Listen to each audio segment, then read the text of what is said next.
On the eve of the NBA trade deadline, the Orlando Magic have made a move. Let's hope it's not the only one. We'll go over the trade itself, how it affects the team, and whether the Magic are going to make another deal before the deadline. This is the Orlando Magic Nation, your source for all things Orlando Magic on YouTube. For Magic fans, by a Magic fan. I'm Edwin Valentine, and I want to thank you very much for clicking on this video and spending a little bit of time talking Magic with me. Got to do the normal YouTube things, like, share, drop a comment below on who you would target this trade deadline and whether you think the Magic are going to make another deal. And if you want to do so, hit that subscribe so you don't miss out on any content that I produce. Now let's get right to it. If we look at the deal is Tyus Jones going with 2 second-round picks to Charlotte. So a division rival is the one that we decided to trade with. And the 2 second-round picks are the 2027 least favorable from Boston and between Boston and Orlando, and the 2028 second from Orlando. Now, that's the trade. In return, the Orlando Magic get cash considerations. Now, obviously, it gets us under the luxury tax, and that's the reason why we did this. And this is what was going to be reported. That's just in the end, we knew this was coming.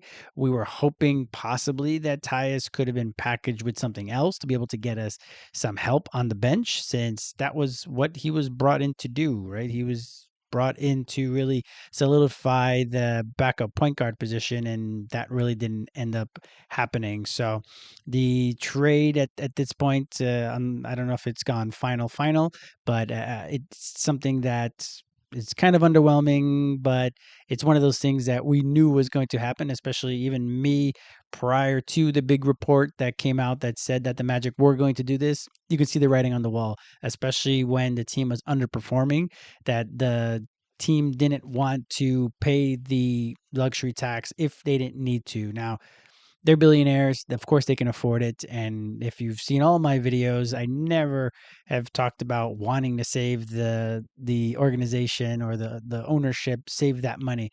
They're billionaires. They can pay $5 million. That's how much we were over the luxury tax. That's not the end of the world.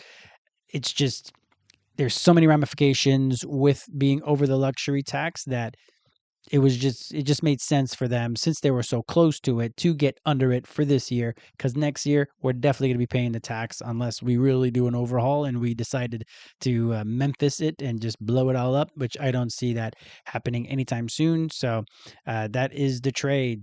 Not much really for Orlando other than getting under the luxury tax. We're a little bit. I think I saw $1.5 million. That makes sense because we were 5.5 over, so we're a little about $1.5 million under the luxury tax. So with now 2 roster spots that we have open, again, you have to have a minimum of 14 guys on the roster.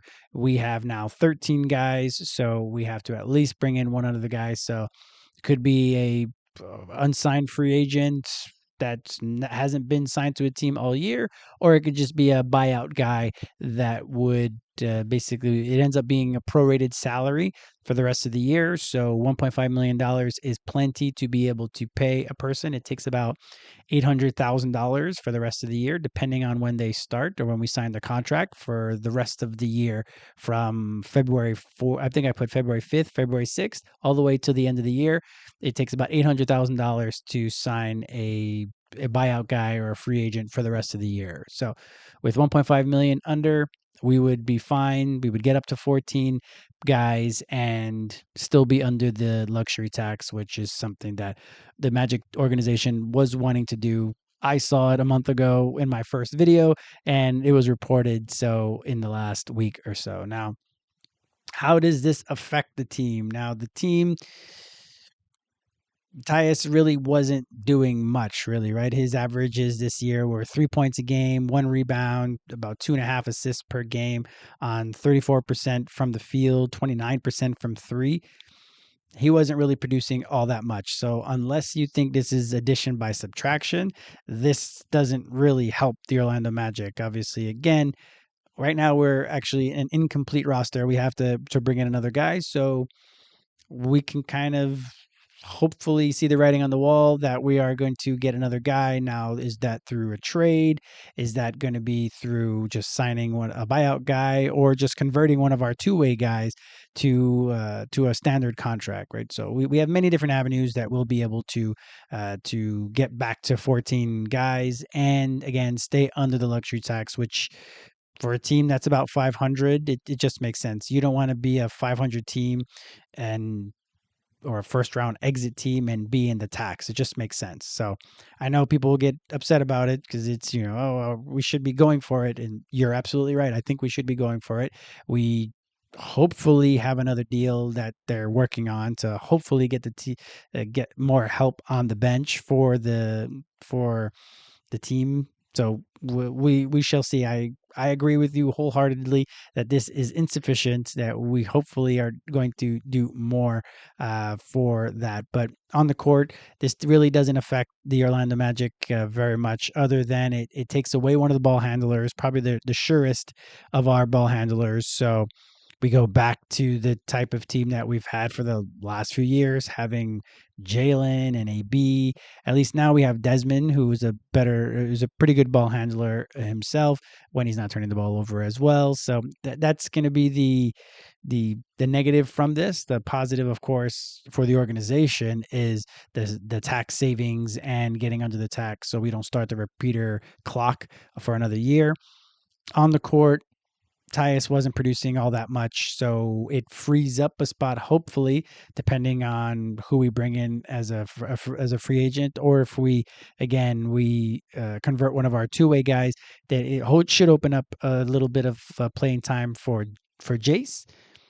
We don't know if that's going to be something that he's ready for. He seems ready. Every time he's gotten the opportunity, he seems like he's able to produce. So we'll see now that the pressure is going to start getting ramped up, because now the Magic are kind of in like the territory where they have to win games. We are a playing team right now, and at the start of the year, I think no one really expected that from the team. So now it's time to win, and that's basically what is going to be needed, especially once we get actually before the All Star break. We have a pretty favorable schedule.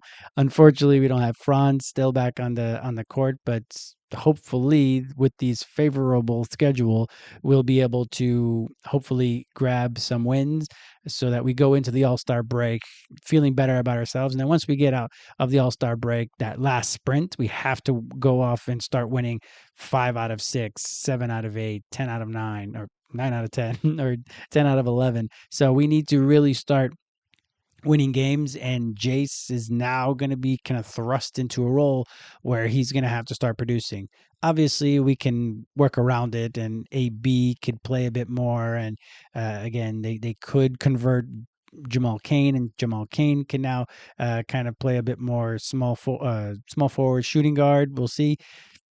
So then Jace might still get kind of pushed to the side, but hopefully he is going to start getting a bit more of a run, because again, he needs that experience, because next year he's going to be that role. He's going to be that guy that's going to be hopefully manning our second unit. So he needs the reps. It just stinks that he didn't get reps where things might not have been so pressure packed earlier in the season, that now it's going to be a bit more pressure packed, and he has to deal with that. So hopefully within the team, because Jalen is a really good friend of Tyus's, and Desmond played with him before as well. Hopefully this doesn't negatively impact the spirit of the team. Tyus didn't feel like he was only here for a few months, so he wasn't all that entrenched necessarily in the Magic organization. So in that way, I think that's kind of like an okay thing for the fans to be like, good, get rid of him, get good riddance. He's only been, he's only given us 3 points a game.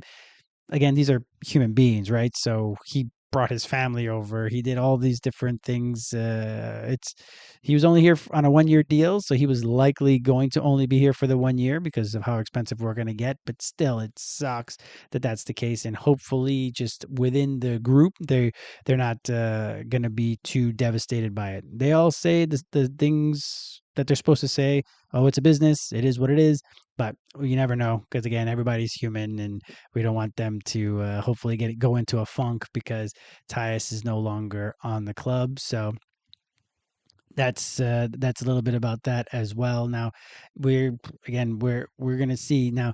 I think the interesting thing for me in the last couple minutes while I was thinking about this was that KCP was our big free agent signing last year, and whoops, we got rid of him after a year. Tyus is our big free agent signing this offseason, and whoops, we got off of him and the in the trade deadline. So the last 2 years, our big free agent signings have not worked out. So that might be adding to some of the frustration with the organization or with the team in general, like especially with the core, that we keep bringing in guys and unfortunately they're not performing to what we need. And Desmond has started to come around in his shooting and has basically had a big impact on the team. So that's been a good transaction, but it wasn't a free agent; it was a trade. So I think that's been an interesting thing that I realized recently when I was prepping for this video. But yeah, so that's 2 years in a row our free agents hadn't worked out, and then we move on from here. Now, are there going to be any more deals? Are the Magic going to try to move Goga? Goga probably is the guy that has the most trade value from the guys we want to move off of or could move off of. Now, I've heard reporting or I've seen reporting that the Magic don't want to get rid of Goga, partially because I think again he's kind of Wendell insurance or Mo insurance. If Mo, because Mo doesn't seem super right now, and he's been gone for a long time, so it makes sense that he's still a bit rusty, but his motor doesn't seem to be where it normally is. So I don't know if that's just the vibe of the team and the losing and everything that's starting to weigh on him a bit, but I don't know. I don't see if we do move anybody, it would likely be Goga. We could move Jet. Jet is it's $5 million, $5.5 million worth of salary that if you add with Goga gets you to about almost $14 million. So does that get us anybody of significance? It doesn't get us Sexton. It doesn't get us Monk. It doesn't get us any of those and any of those players. Now, technically, yes, if we wanted to go back into the tax, we could go out and get some of those guys. But like I said, the organization really wants to be under the tax, and that's just kind of the way it is. Like as much as I want them to go for it and really help out the bench unit, I don't know if that's going to be something that they do. And now, if we're able to package JI, and again, Sacramento does some crazy things, right? They ended up deciding to take the DeAndre Hunter uh, contract when they didn't necessarily need to, but I guess they targeted that guy, and that's who they wanted. So they gave up good assets that could have came to the Magic. So maybe we could let them we could show them the video or the tape from the last couple games of JI's defense and his offense because he's shot pretty well. Maybe they don't have league pass, and maybe you just are able to give them JI and all the different partial guarantees because his contract isn't fully guaranteed all the way through. There's a lot of partial guarantees, so they could take on that contract. And again, it's not as fiscally restraining as, let's say, having Malik Monk. So we still could, if we put JI and Jet together, that gets to $20 million. And if we offload those guys and bring in Monk, then the money matches pretty well, and that still is this still does have us under the luxury tax. The only issue is then we need but two guys to get up to 14 guys on the roster, because right now we're at 13. If we send out two more, that brings us down to 11. If we bring in Monk, that brings us to 12. So we have to get to 14. So then now we would be about 2.5 million ish off of being or under the luxury tax. So we could, again, it takes about $800,000 to have a guy because their salary is prorated for the rest of the year. So we could do it theoretically. So we'll see if they are imaginative in that way at all for the rest of the deal. Otherwise, if we were to offload Goga and his $8 million contract this year, then obviously that gets us even more under the luxury tax. Great, I guess. There's and we recoup some of the second round picks that we just gave up. Great, but again, that's not helping us. And I think at least talent wise, on the bench, and that's what we need. We need a shot. We need an injection of talent on the bench, especially offensive talent that are going to be scoring, because that's where we've been suffering in the last few games. I would say it's more offensively. The few games that we scored well offensively against Miami and Toronto, we won because we did still give up 120 points in each one of those games, but we were able to score 130 points. So that's kind of who we are right now. So we need that offense. And whenever we have bench scoring, whenever Tristan's able to score a little bit, J.I. scored a little bit a couple games ago as well. So once we have some production from the bench unit that helps with our starters, then that gets us up to closer to 130 instead of scoring in the 90s like we have a couple times in the past 10 games. And you're not going to win in the NBA. Even last year, you weren't going to win too many games in the NBA scoring 90 points, and that's just the way it is right now. So we'll see if they have anything up their sleeves. If this is the only trade of the deadline, then it's going to be really disappointing. We'll see who we would get in the buyout market. The buyout market always sounds so fancy, and you're like, ooh, Chris Middleton was just bought out from Dallas. Great, great. We're going to have Chris Middleton. He's going to play small forward. That means Tristan doesn't get any more run, and Tristan plays better defense, even if it hasn't been as locked down as we had hoped, than Chris Middleton. But Chris Middleton has been there before, so maybe that will be something, right? So we'll see who shakes loose. CP3 is likely going to be a buyout candidate. So we'll see who ends up shaking free, but that's going to be someone who's much older and not as productive as they once were. They're going to be likely a name.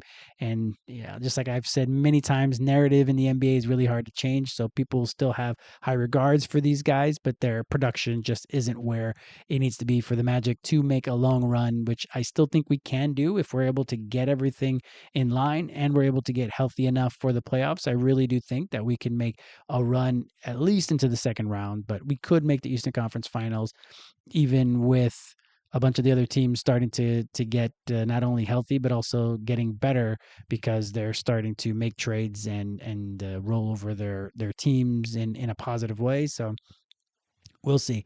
So tomorrow I'll do a video on the trade deadline and what ended up happening, and we will talk then and see where we stack up with the Eastern Conference. That all of a sudden a lot of talent is coming over with AD coming over to Washington, and the Southeast Division has been really busy, let's say, on the trade deadline, other than the Magic and the Heat. To be fair, they really haven't done too much either, but the Heat are always sniffing around for the big names. So who knows if one ends up coming up for them. So as always, like the video, share it to anybody that you know in the Orlando Magic community, because I've noticed more and more by doing these videos that it's not only in Orlando that there are Magic fans. They're all over the world as well as all over the US. So, share this video to them and drop a comment below letting me know who you would trade for if you could and if it made sense. And don't worry, I'll let you know in the comments if it's something that can legally happen. And if you want to do so, hit that subscribe so you don't miss out on any content that I produce. I really appreciate you clicking on this video and spending a little bit of time talking Magic with me. I hope you have a great day.